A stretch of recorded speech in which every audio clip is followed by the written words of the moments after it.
పెద్ది సినిమాలో ఏముంది? అదే కుస్తీ పోటీలు, అదే క్రికెట్ పోటీలు, ఆ ధోని సినిమా లాగా లేకపోతే దంగల్ సినిమా లాగా ఉంటుంది. అవే లొకేషన్స్ ఉంటాయి, అవే సెట్లు ఉంటాయని చెప్పేసి కొంతమంది ట్రోలింగ్ చేస్తూ ఉన్నారు.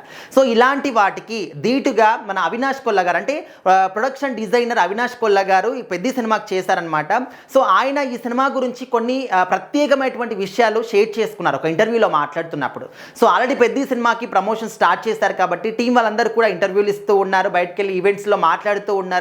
సో ఇలాంటి క్రమంలోని అవినాష్ కొల్లా గారు ఒక ఇంటర్వ్యూలో మాట్లాడుతున్నప్పుడు అంటే అందరికి కూడా ముఖ్యంగా పెద్ది సినిమా టీం మొత్తాన్ని కూడా ఉన్నటువంటి ఒకే ఒక సవాలు ఏంటంటే ఇప్పుడు అందరికీ తెలిసిందే గ్లిమ్స్లో కూడా మనం చూసాం కాబట్టి అది ఉంటే క్రికెట్ ఉంటుంది లేకపోతే కుస్తీ పోటీలు అని చెప్పేసి ఇంకా క్లియర్గా అర్థమైపోయింది. అదే కుస్తీ పోటీలు అంటే ఇప్పటి వరకు మనకు గుర్తుకొచ్చే సినిమా ఏంటి అంటే ముఖ్యంగా ఉన్నటువంటి ఏకైకంగా ఉన్నటువంటి ఒకే ఒక్క సినిమా దంగల్ సినిమా. ఇప్పటి వరకు ఆ సినిమా రికార్డ్ని ఎవ్వరు కూడా బద్దలు కొట్టలేకపోతున్నారు. 2000 కోట్లు సంపాదించి సినిమా అగ్రస్థానంలో ఉంది. ఇప్పటి వరకు ఎలాంటి గొప్ప సినిమా వచ్చినా కూడా ఆఖరికి దురంధర్ 2 సినిమా కూడా ఒక దంగల్ సినిమా రికార్డ్ని బ్రేక్ చేయలేకపోయింది. సో మన టాలీవుడ్ సినిమాలు మాత్రం ఇప్పుడు ట్రై చేస్తూ ఉన్నాయి. అండ్ వారణాసి సినిమాతోని ఆ ఒక రికార్డ్ని బ్రేక్ చేయడానికి సిద్ధంగా ఉన్న రాజమౌళి గారు అంటూ ఇప్పుడు మనం మాట్లాడుకుంటున్నాం. అదే ఇప్పుడు ఏంటంటే దంగల్ సినిమాని ఏ మాత్రం కూడా ఈ సినిమాతో పోల్చుకోకూడదు.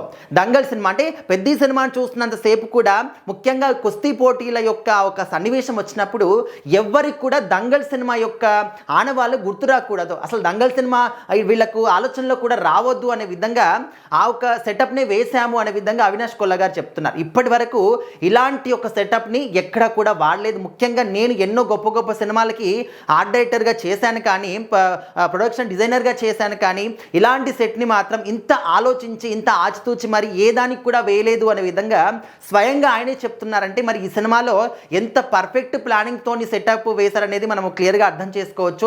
సో మరీ ముఖ్యంగా కుస్తీ పోటీలు అంటే ఇంకా ఎక్కడైనా కూడా అది బాలీవుడ్ కానీ టాలీవుడ్ కానీ కోలీవుడ్ కానీ ఎక్కడ కానీ ఒకే రౌండ్ ఉంటుంది, ఒకటే గ్రౌండ్ ఉంటుంది, అది సెటప్ ఉంటుంది. ఇంకా దాన్ని చూసినప్పుడల్లా కూడా కుస్తీ పోటీలు అంటే దంగల్ అని చెప్పేసి ఇప్పటికి కూడా మన ఆలోచనలో క్లియర్గా ఫిక్స్ అయిపోయి ఉంటుంది. కానీ ఇక్కడ పెద్ద సినిమాలో మాత్రం ఆ కుస్తీ పోటీల యొక్క ప్రోగ్రామ్ అంటే సన్నివేశం చూస్తున్నంతసేపు కూడా చిన్న పాయింట్ ఒక్క సెకండ్ కూడా దంగల్ సినిమా గుర్తుకు రాదు. సో ఆ విధమైనటువంటి సెటప్ని చాలా ఆలోచించుకొని ఏ మాత్రం కూడా పోలిక రాకుండా మేము డిజైన్ చేసుకోవడం జరిగింది అనే విధంగా అవినాష్ గారు చెప్తూ ఉన్నారనమాట.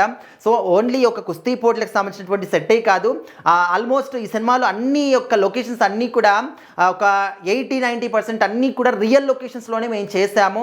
ఇంకా కొంచెం ఒక 10-15-20% మాత్రం ఖచ్చితంగా ఇంకా సెటప్ వేయక తప్పదు అనుకునే ఒక స్టేజ్లోనే సెటప్ వేసాం తప్ప ఆల్మోస్ట్ అన్నీ కూడా రియల్ లొకేషన్లోనే చేసాం. ఎందుకంటే ఆ ఫీల్ అనేది కలగాలి. ఇప్పుడు మనం చేస్తున్న సినిమా ఏంటి, పల్లెటూరి బ్యాక్ డ్రాప్ కాబట్టి ఆ ఒక నేచర్ అనేది ఆ ఒక సోల్ అనేది మనకు సినిమాలో కనిపించాలని చెప్పేసి మేము ఈ విధంగా చేసామని వాళ్ళు చెప్తున్నారు. సో ఖచ్చితంగా ఇప్పుడు మాత్రం మనందరికీ కుస్తీ పోటీలు అంటే దంగల్ సినిమాని ఇంతవరకు మనం మాట్లాడుకున్నాం. కానీ పెద్ద సినిమా వచ్చిన తర్వాత కుస్తీ పోటీలు అంటే పెద్ద సినిమా అని ఒక గుర్తుకొచ్చే రేంజ్కి ఈ సినిమా వెళ్తుంది. ఖచ్చితంగా అందరినీ కూడా ఆకట్టుకుంటుంది. ఇంత గొప్ప స్క్రిప్ట్కి నేను పనిచేయడం నా అదృష్టంగా నేను భావిస్తున్నాను అంటూ అవినాష్ కొల్లా గారు చెప్పారనమాట. సో ప్రజెంట్ ఆయన చెప్పిన మాటలు మాత్రం సోషల్ మీడియాలో విపరీతంగా వైరల్ అవుతూ ఉన్నాయి.